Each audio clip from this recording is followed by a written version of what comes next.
Welcome, age of vintage society.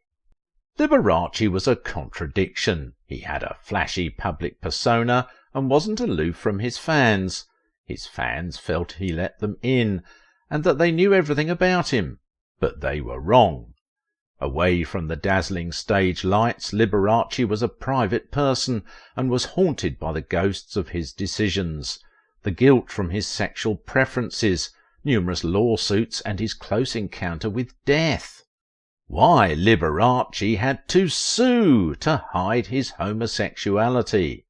I want you to know, my viewers, how much I appreciate you. Without your support, these videos wouldn't be possible. Thank you for those who hit the thanks button and for the Patreons. When we remember Elvis, what comes to our mind is flashiness. His impeccable pompadour and flashy jumpsuits. Elvis was the pinnacle of flashy showmanship, or so we thought. Liberace, or Lee as his few friends fondly called him, was even more glamorous. He wore fur coats, which he gifted his teeming female fans, and underneath the fur coats were sequined clothes that sparkled furiously under the stage lights. Liberace was a showmanship god that threw his female fans into a frenzy as he was driven on stage by his good-looking choir boys. Prominent among them is Scott Thorson. He did all this to please his female fans. They couldn't know and mustn't know that he was homosexual. They were the force behind his success. His music was as if he flirted with them. His gifts of jewellery to them were, to his female fans, a whisper of love. They thirsted for freedom only he could provide. To come out that his sexual preference was different from what they thought would ruin the illusion. Well, not only the illusion, it would ruin the talented pianist's finances. It was women that bought his songs mainly. As his close friend Debbie Reynolds would admit, women made his career, not the men. So when he went to perform in London at the Palladium and the Daily Mirror wrote a scathing article about his orientation, the star pianist went red with fury. Daily Mirror wrote and called Lee a deadly, sniggering, snuggling, giggling, fruit-flavoured, mincing, ice-covered heap of mother love. Lee was red in the face and raged for days. London was supposed to be the place where he could find relative peace. He had a great experience performing in London, and it was one of the biggest and most memorable performances of his life. The Daily Mirror article ruined everything, and there was nothing he could do. He wasn't in the United States, where he could use his influence to smother the newspaper to retract its statement, or get underworld elements to threaten them, so Lee did what he could do so far away from home. He sued. The man was ready for whatever it would take to clear his name and not lose his fans. He was determined, and while he was in the court he had Sonia Henie come and pose as his girlfriend. This wouldn't be the first time the famed entertainer would fake date a woman. He had been with Judy Garland, Gail Storm, Rosemary Clooney, and of course the delectable Mae West, who many knew for her flamboyance. It was as if she and Lee competed with each other in who would be the most flashy. Lee even stepped up his pretend relationships with women. He proposed to Joanne Rio, the sexy Las Vegas dancer. Rio was a complete sweetheart and looked a great fit for Liberace. The two set a date for their wedding and would lavish her with gifts. It would be perfumes one day and flowers the next. He made sure he was as public as he could be with his courtship of the woman. But the legendary performer used this as a cover. He never intended to marry her, so when Rio's father stubbornly refused to give his blessings to the relationship, Liberace had an exit. He wasn't loyal to Joanne, so leaving her was easy.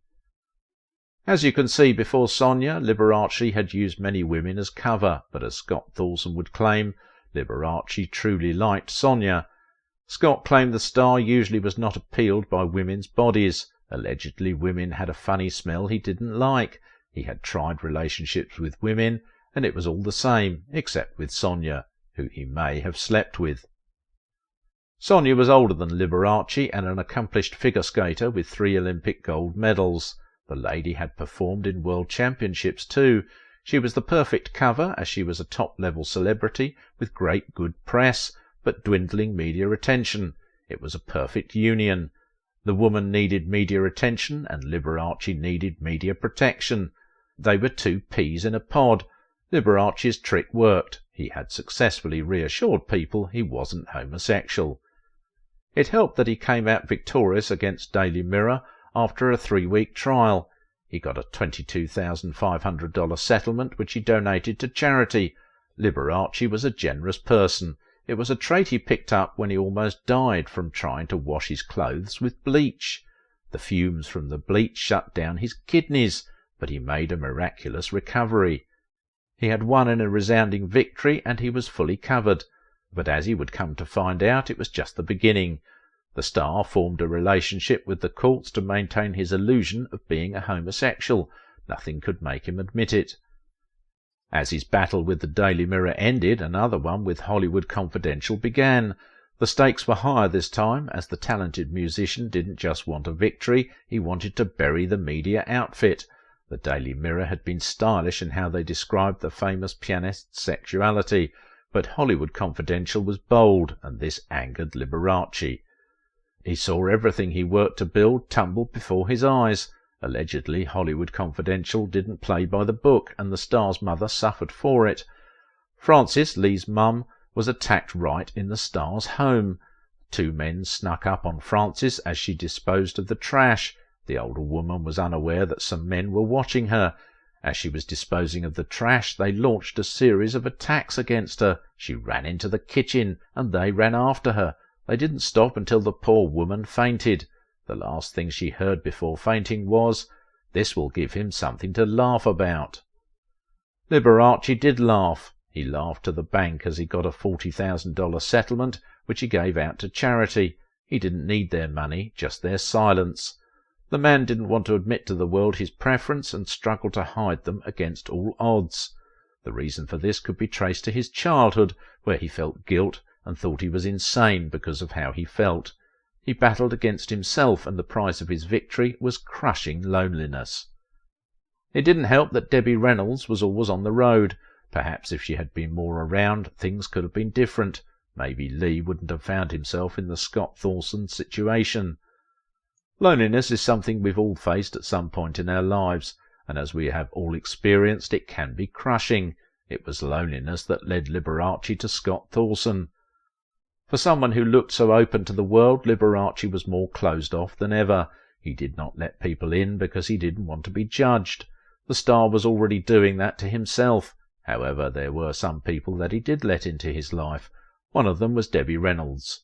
For a few years in their lives, those two were inseparable. Still, Liberace hid from her, and it cost him dearly.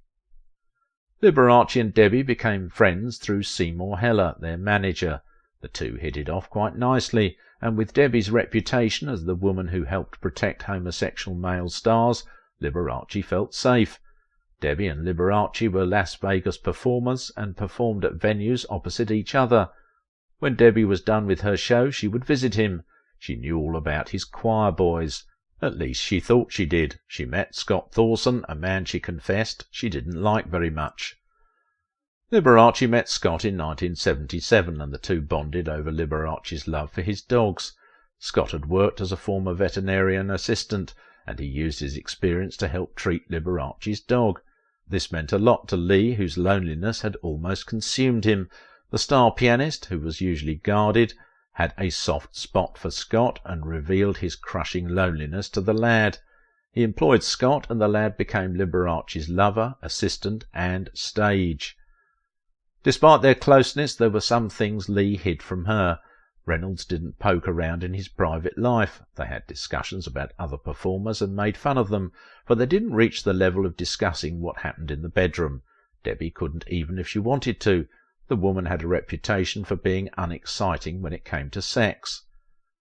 Debbie didn't know that Lee was possessive of Thorson up to the extent that he wanted Thorson to surgically change his face to look like Liberace. She only found this out when she auditioned to play the part of Liberace's mum in the film Behind the Candelabra. The actress revealed she didn't know that part because work kept her from her friend, so it wasn't because she didn't ask. She wasn't there to see how Lee lost himself to his darkness. Debbie was loyal to the star pianist to the end. She felt Liberace wasn't properly represented in the film, and she was right. Liberace was a flawed man, but the film forgot that he was a talented man who reinvented showmanship. Debbie wanted more for her friend, but the film didn't give it to her. She had to be content with her memories of him. She also had one of the shawls the star pianist had.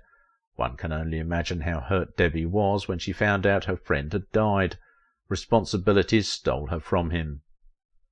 Liberace's darkness began in the home of Salvatore and Francis Liberace, two immigrants who had come to America to try to hit it big. He was born Vladziu Valentino Liberace on May 16, 1919, in West Allis, Wisconsin, in suburban Milwaukee. His parents were entertainers before moving to America. His father, Salvatore, when he was in Italy, was a professional musician, and his Polish mother was also a pianist who played at concerts. However, moving to America brought new realities for the Liberaces. Salvatore was stubborn, and it was from him that Liberace inherited his doggedness. Liberace's dad insisted that he continued to be a professional musician and pursue all the avenues available to him. He also vowed that his children would follow in his footsteps, but Frances saw things differently. True, she was also a performer, but compared to Salvatore, she kept her ambition to the minimum. She was done with music, as it didn't put food on their table. Rather, it was draining the little they had. Salvatore wasn't getting gigs, yet he insisted his children learn music, which Frances felt was luxurious. Frances felt the family's existence would be better served with the kids learning a trade. She had a grocery business with which she would like her children to help her. The star's parents were in constant conflict because of this, and it didn't help that Liberace was a sickly child with pneumonia. His lessons and his hospital bills strained the family's finances, but one thing was clear. Liberace was a musical genius. He had an ear for music unlike any of his siblings, and by the age of 4 the legendary performer could play popular songs on the piano. Salvatore was vindicated. His insistence paid off, and when Liberace could play Mendelssohn's A Midsummer Night's Dream by 7, Salvatore was doubly sure he had a maestro on his hands. So right from an early age, Liberace had to learn to manage people's perceptions of him. For his father he was the musician, and for his mum the boy who helped her sell groceries. For himself, a roaring conflict within, which would get worse as he neared puberty. Liberace wasn't the only one dealing with conflicts within. Within Salvatore, darkness lurked. His pride and confidence in his musical abilities led him nowhere. His dream to become a musician died before his eyes, and he was left with the job that he felt was beneath him, a factory job. His wife's trade as a grocery seller didn't much help his moods. It even hurt his pride and led him deeper into a dark path. Peace became scarce in the Liberace household. When Salvatore was coming, the children learned to disappear from view. It was either that or suffering Papa Liberace's wrath. Liberace hid from his father and also from his peers. Like his dad, they also picked on him and insulted him. They called him a mummy's boy, all because the famous pianist didn't consider what other kids thought as fun to be fun. Liberace's sparkly nature was something he carried from his childhood. Young Liberace didn't like sports or other outdoor activities because he felt they would dirty him. He said, "It wasn't that I had anything against the games, it was just that you got dirty playing them."